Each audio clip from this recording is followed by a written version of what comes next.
introduce you, and then you'll come on and we'll get ready, all right? Okay. Hello, hello, hello, San Diego. Welcome back. Beyonce of Podcasting is in the building for episode 10. Wow, episode 10, I can't fucking believe that. That's so crazy. Honestly, I'm happy I made it past the 5th episode. I took last week off. I did record a podcast, but it was not what I wanted you all to hear at that time. So, look forward to, some best of sauce, and I'll definitely have that out for you guys to listen to. Our San Diego shout out. Our San Diego shout out goes to a lady, strong, woman of color, woman of substance, MC, female Scorpio, so you already know. And she's my guest this week. Hello, Nina. Hi. Thank you so much for having me. Thank you for coming. I'm so excited. How are you? I'm good, thank you. Doing well? Yeah, doing very well. Yeah. Mm-hmm. You look well. You look like you're doing very well. That's good, thank you. Of course, no Highest problem. So how was your week leading up to you being here tonight? Being here, it's been busy. It's been overall great. Just really busy working and family stuff and career. Of course, always. Writing anything new we might need to be on the lookout for? Yes, I'm starting a whole new album. It seems like I've stopped and started it so many times, just trying to find myself and trying to make it all make sense, because I have been out here for so long and just learning along the way. I never had much direction or anyone to really look at and maybe learn from their mistakes. Right. So I've just been going through the motions. Okay. And I'm at a time in my life where I think I finally get it. Yeah, that's amazing. I love that you even bring up that, sometimes we have to teach ourselves. And even as a creative, I think sometimes there's that I'm putting it on and I'm taking it off, and kind of that push and pull. And you might wake up and for 3 weeks, all you can do is put yourself into what you're doing. And then another 3 weeks come and you're just like, damn, what am I doing? What am I doing? What's the purpose? And you're questioning yourself. And then there's something, but that, I think what makes creatives so strong is the ability to pull yourself up out of that and be like, back to creation. You know what?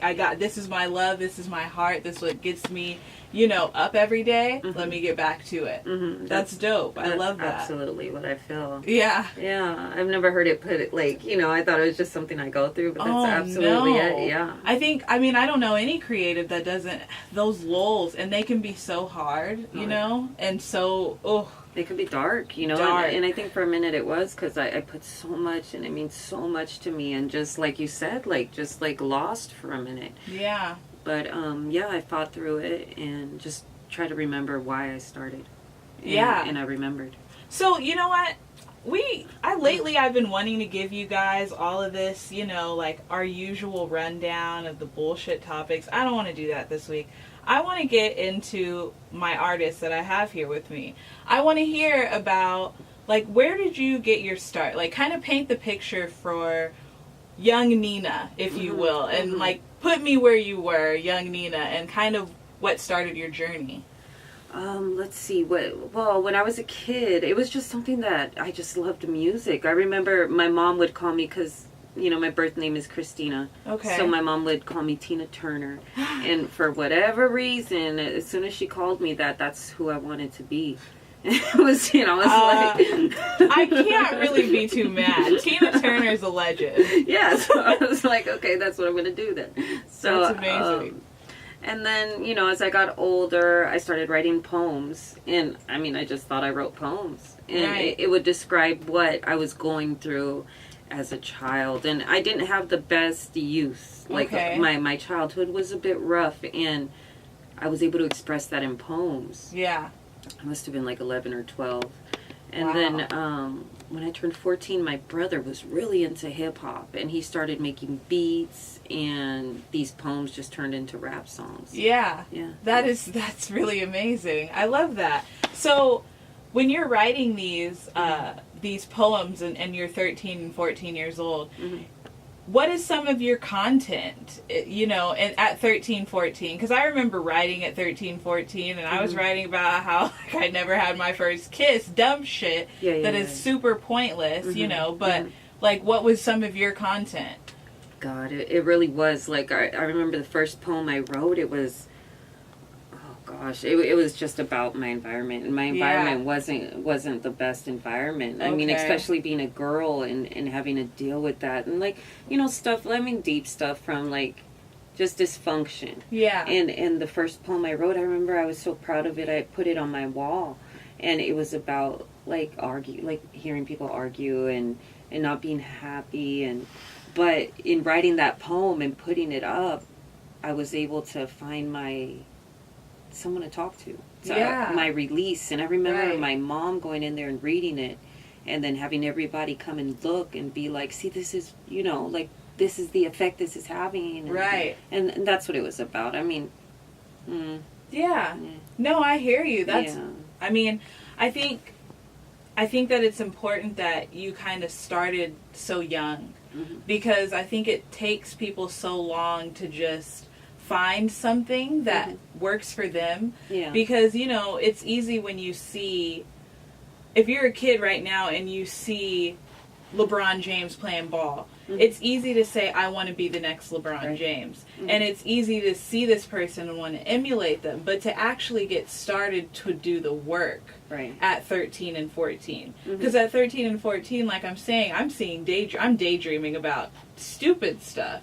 So I think that one thing I love about your music in particular is that I can feel you, as far as I can feel that you've lived a life that has given you such a purpose and has given you such an important message that you can share with other people who might have been living that life, or who might have been exposed to some of the things you were exposed to. Absolutely. So is that your goal as, you know, an artist and what you create? Yeah, oh, absolutely. Like, I couldn't, you know, like when I did start making those poems and I started writing songs, it wasn't, I didn't set out to be necessarily like, this is my purpose, but over time it is, and you know? That's what I love the idea that last week a couple weeks ago my guest was DJ Bar One, and he said what you're meant to do in life will call you. And I love how, you know, it's crazy how kind of life leads you down this path that you're supposed to be on. And you don't know it at the time. You know, this is something you're just embarking on, and you're kind of maybe just not even realizing the impact you have on the world and on yourself and what it can do for you. So I think that, I mean, man, I'm so impressed, because at 13, 14, I mean, not a lot of people can say that they had a vision and even found something that they enjoyed so much that they wanted to put themselves into. Oh, yeah. You know? Yeah. You know, I never thought about it that way either. Like where did that come from? You know, aside from dealing with it, but how did that translate to words and writing and music? And maybe you will never know, but it was just your calling, you know, which is, that's just so dope. Did you feel like there was a person specifically who was like, yo, Nina, you can do this? Yeah, my brother. Your brother? Yeah. I love that you said he got you into hip-hop. Do you remember, like, that first rhyme you heard, or that first beat that was just like, yo, this is it for me? I think it was the Ghetto Boys, because he loved that song, that My Mind Is Playing Tricks on Me. Okay. Yeah, and I remember he loved that song. And then I heard it, like, I don't know, I was watching TV one night, and that song came on, and it was like 2 a.m, and we're kids. I went and woke him up, like, look, they're playing your song. But yeah, that one just motivated me. That was it. That was all, yeah. I always like to hear what that is, because it's different for everyone. And it's just, it puts me there, because we all have that song or that one, you know, piece of music that just, like, every time we hear it, it takes us to this place. And when you were just describing it, I could see you were there. Yeah, like, there you are, that 13, 14-year-old girl, and I can hear Ghetto Boys playing it. Oh my God, I'm stoked. Yeah. And I think that's why I think people who create music are so just integral. Like, music is universal. Like, it, to me, you could either be a mathematician or a musician. And both of those translate to so many different lanes and different types of art. Like, I don't know how you guys even balance that. It just, I'm super fangirling right now, but it's only because I think you're so dope. Oh, thank you. Thank you so much. Do you remember your first rap CD? The first rap CD I bought? Maybe the first rap CD you bought and the first rap CD you remember that maybe changed, that you maybe didn't have, but you kept hearing, that was like, oh man. The first, I know that the one that was like a monument in my life was Hardcore. That was Lil' Kim's, right? Oh my gosh, okay. Oh my gosh. Around that same time is when I decided that I was going to start rapping. Yeah. It was at that point, because I heard her, and then I would hear my brother with his beats and his friends freestyling, and I wanted to be down so bad. And then me and my little girlfriends were like, yeah, we could do that too. They stopped, but I just kept on rapping. Yeah. But yeah, it was that Hardcore. I just like, whoa, she was so dope. Yeah.